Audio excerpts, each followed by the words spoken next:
Apat na klaseng pulutan ang mabilisan nating binakbakan ngayong hapon mga tol. At nakagawa ako ng buffalo fried chicken, teriyaki fried chicken lechon paksiw at mayo garlic balunan. So paano mga tol? Tara! Tagay na! Ayun o, yung bakso. May sili pa rin. Wala naman dito. Yan na ulit mga tol. Yes, mga boss. Paniwala ako sa kape, alam mo ano, yung po. Yun mga tol, at dumating ang boss Etsab natin. Yes. Tagay mga boss, Alfonso.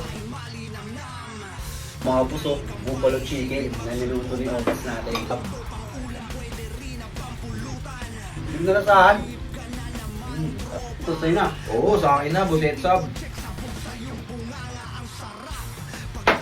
Parang Jonas, ikaw naman. O, pre, bakbakan natin itong mabibisa natin pulutan. Dito sa akin. Sarap. Bisa.